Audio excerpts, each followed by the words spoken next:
Hey guys, so let's discuss DC. This channel focuses on things that are interesting in the DC universe. And this week there's definitely been a lot of interesting things to discuss when it comes to the new DC studios. But this time I want to take a step back. Let's start from the very top before we start discussing the topic that has everybody shook. I mean, we all know that things are changing with the DC movies, and everyone is freaking out. Everybody's wondering what's happening next. So here's my educated theory on the topic. Back in May 2021, David Zaslav takes over WB as its CEO. The two companies end up merging. We've got Discovery and Warner Brothers merged. And on June 1st of that same year, back in 2021, the new slogan is revealed to be "The stuff the dreams are made of," which is a quote from the 1941 Warner Brothers film, The Maltese Falcon. Definitely a great movie. If you've never seen it, I would absolutely recommend it, so definitely check it out. Now, why is that so important to mention when talking about DC? Well, it's because David Zaslav loves and wants to revive old Hollywood, the magic of the cinema. Movies like Casablanca, Lawrence of Arabia, The Dark Knight, and only very recently he canceled movies that were already in production. Movies like Batgirl, because he wanted to focus on movies like Dune, the sequel of Dune, and again, another movie that if you haven't seen yet, I would absolutely recommend for you to go and check out. Now, what does that have to do with DC? David Zaslav, along with his new co-head of the DC studio, Peter Safran, met with filmmakers like Christopher Nolan and Steven Spielberg, giving us an idea of the type of talents that they want to attract and bring back in the fold. When asked about DC, David Zaslav mentions that he wanted to put the focus back on characters like Superman, Batman, and Wonder Woman, once again wanting to give DC the value of an asset that can be cinema gold. And I'm willing to bet when he talks about Superman, he's not talking about, Man of Steel or Batman versus Superman. But I do believe that he's talking about the golden age of cinema. He's talking about the Christopher Reeve Superman movies that made families want to go again and again to the theaters, sharing the anticipation and the excitement and the love for the cinema, which is why he decided to choose Peter Safran and James Gunn to run DC Studio going forward. So let's talk about the shocking news everyone is talking about this week. James Gunn announced recently that Henry Cavill will not be returning as Superman. And yet, in the same breath, he also mentions that Superman is a priority for the universe going forward. Let's think about that for a moment. The CEO of WBD loves classic movies, makes it a slogan in his brand new company, and then interviews many people for a period of a month or so for the role of the DC studio, only to have the new executive get rid of the person that has been playing Superman for the last couple of years. I mean, you have to think about it. I mean, you have to really consider the fact that James Gunn and Peter Safran did eventually come up, meet with David Zaslav, understand what his goal for the company are, and then eventually meet with him, present him with the plans that they have for DC, and he eventually has to approve that plan. The simple fact is David Zaslav wants a clean slate, which is why he hired this team that would give him exactly what he wanted. Think back on the statement that he recently made, and at the time people thought that maybe he just misspoke, but it was during the shareholder meeting where David Zaslav mentioned that there hasn't been a Superman movie for about 13 years. And at the time, I remember seeing a lot of people online talking about how is that even possible? I mean, the guy must have misspoke because, we did have Man of Steel, But then for about 10 years afterwards, we never got another Superman movie, a solo Superman movie. And yet again, and I believe about a week later, you'd think that maybe his staff would have given him all the necessary paperwork and shown him, hey, I think you misspoke there, sir. It's actually been 10 years since the last Superman movie, because Man of Steel came out about 13 years ago. However, he makes the exact same statement in an interview with Deadline where he mentioned that it has been 13 years since the last Superman movie came out. The implication there is pretty simple. David Zaslav doesn't think The Man of Steel is a Superman movie. Let's be frank about it. I think if we really all take the time to really think about it, it's unlikely that this man who has taken the time to do research on the company and what's working and what's not working, it's unlikely to think that he would have misspoke about something so detailed twice in a row. Anyways, I wanted to take the time to talk about what we can expect with the new slates of movies. And to me, I think it's simple. There's going to be a lot of changes happening, but there's also going to be a lot of things that are going to stay the same. Many people are saying that, well, if James Gunn is going to reboot these characters, then he might as well just go ahead and reboot everything. And to that I say, at this point in time, it really is sounding like so many people are just being vindictive because your favorite toys are being taken away from you. The reality of the situation is that Peter Safran has been rebooting this universe for a while now. The Shazam movie never once showed the person playing Superman. It never showed Batman, never showed Wonder Woman or Aquaman. Their existence to this universe definitely is made known, but never once have we ever seen the faces of the characters playing this role. So there's definitely potential for this character to still be a part of the new universe going forward. There's already rumors that some of those cameos that were expected to show up in Shazam 2, James Gunn himself has already tweeted that when somebody mentioned that he had no input in the movies coming out in 2023, he responded to that tweet by saying, I wish somebody would have told me that before I started giving inputs on those movies. So my expectation is that some of these movies are definitely going to be rearranged, and as he mentioned himself recently, James Gunn, as he mentioned recently in a post, he mentioned that he wanted to keep some of the things that worked.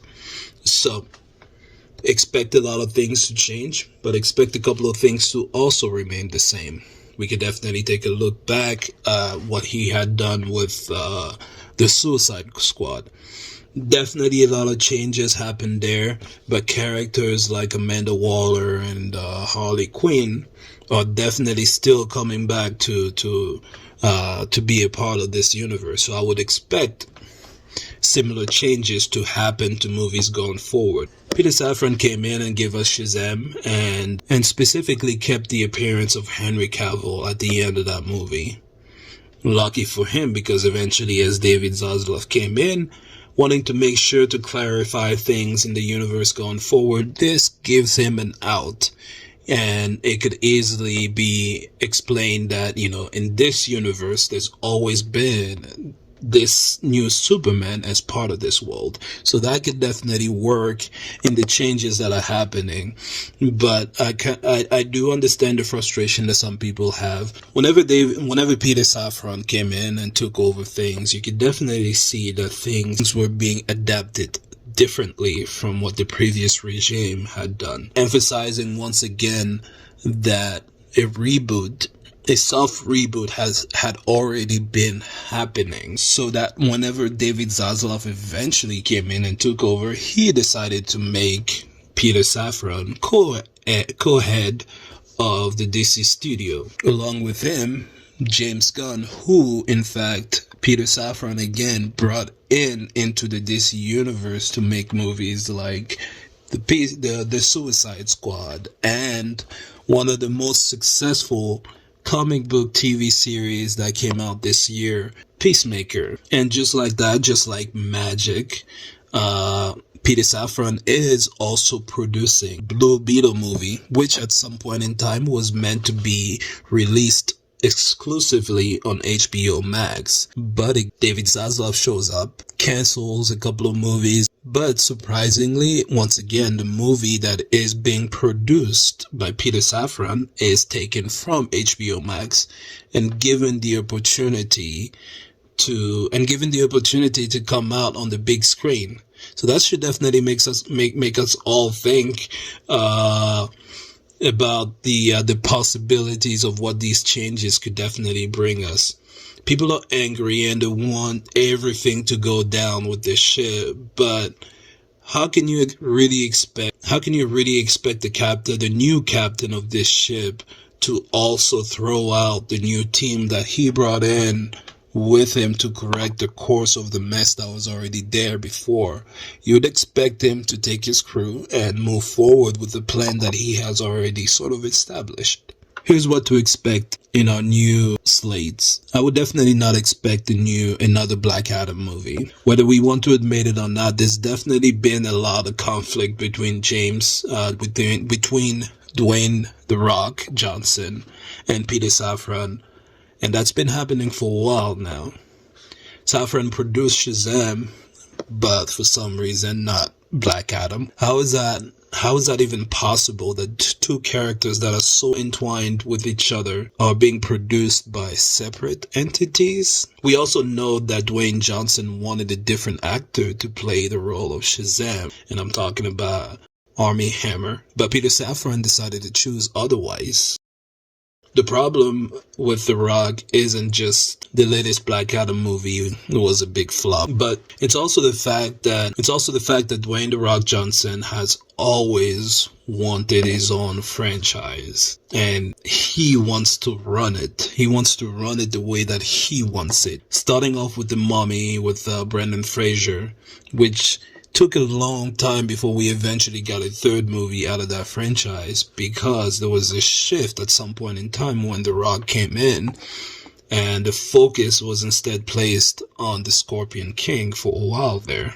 But that wasn't really all that successful, so eventually he moved on to G.I. Joe, where Channing Tatum was in the original movie. But when the second movie comes out, suddenly as The Rock came in, hoping to bring back a little bit of life to this franchise, it suddenly killed off its main character from the original movie. Let's see, what else is there? The Jumanji movies, and finally there's of course the Fast and the Furious movies. As we all know, recently Vin Diesel himself made an appearance or came on social media, humbled himself, hoping to imploring The Rock to come back to the franchise for at least one last movie and finish it strong. And yet Mr. Johnson's response wasn't really all that kind to Vin Diesel's implorations for him to come back.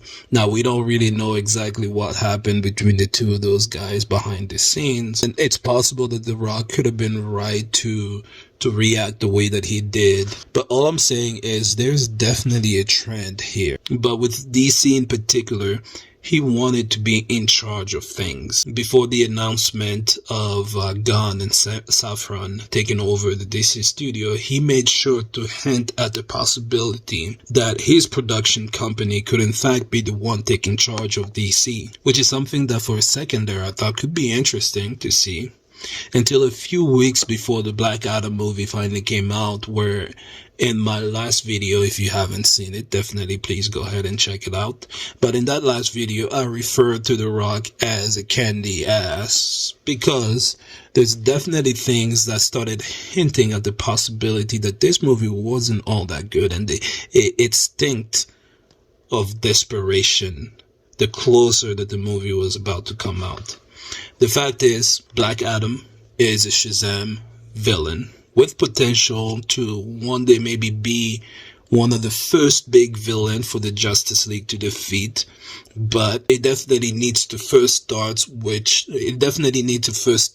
Shazam. And with Peter Safran taking over as the head of DC, I do feel like Mr. The Rock, didn't really appreciate the lack of control that he suddenly found himself with in this universe. So definitely expect an incoming message from Dwayne "The Rock" Johnson detailing how he felt like DC is not respecting the fans. DC is not listening to the fans out there by not allowing Henry Cavill to continue as a Superman of this universe. And because of it, he's probably going to withdraw from playing the character of Black Adam going forward. You know, a character that he had been planning for about 15 years, only to start pushing the promotion on Superman instead of the character that he had been working on for so long. Anyways, I would say definitely expect a new actor who actually resemble the Black Adam role to take over in Shazam 3. The reality is Mr. The Rock completely mishandled the Henry Cavill situation.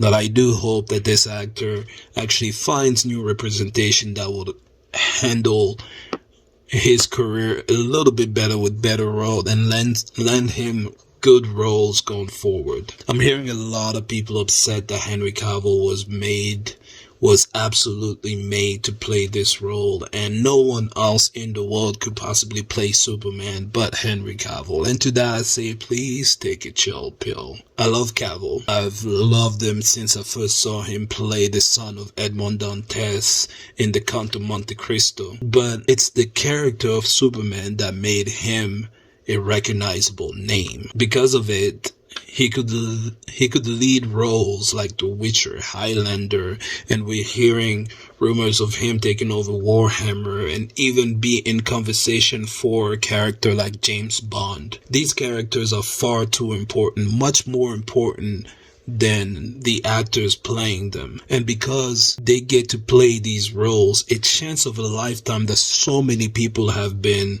wanting, it will now open many more doors for their careers for them to choose other roles. Gal Gadot has recently been given the opportunity to potentially play Cleopatra, and she's in Red Notice too. It's certainly because her name is now synonymous with Wonder Woman. Brandon Routh gets the opportunity to play different characters in the Arrowverse because he once had a chance to play Superman. So let's not lose our minds because it didn't work out for one particular actor who was in the lineup of movies that were considered to be very divisive. Instead, let's be excited for the new actor who will also have the opportunity to pursue greater roles because they will have the chance to play these specific characters. My hope is that some of these actors will in fact be willing to come back and play other roles in the universe, roles that would fit them better in this universe going forward. Rumors have it that Jason Momoa is in line to play Lobo. Gal Gadot could definitely come in and play Talia al Ghul or another femme fatale in DC, in the DC universe. Ben Affleck, I could easily see him as Thomas Wayne or Deathstroke himself. I would love to see him take on a young Dick Grayson or give the new Batman a little bit of a challenge. But more importantly, for Henry Cavill himself, personally, I see him in the role of General Zod. And I know a lot of people, having heard that out there, they're just kind of like, I can't believe you just said that. But hear me out for a second. The character of General Zod could easily be the first main big villain for an eventual confrontation after several movies of anticipating the arrival of the Kryptonians on this planet that all these heroes have to gather and go after. The problem with Man of Steel, for me, at least for me, that's always been the fact that we rushed to get to Zod, when instead it could have easily been anticipated in a manner that, like the Saiyans were depicted in Dragon Ball Z, building up that anticipation, getting the fans wondering what these new breed of warrior Kryptonians can possibly do.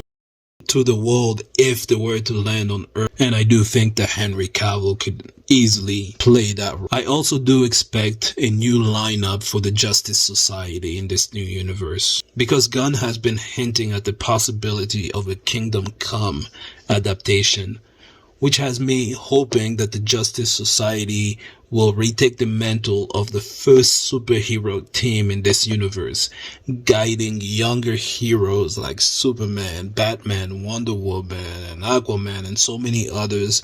And eventually, when they do take down that Henry Cavill-led General Zod with his Kryptonian, killing him or letting him live could lead the Justice Society and the Justice League, could lead to a conflict between the two teams. But who knows? The potentials in this new universe are completely endless.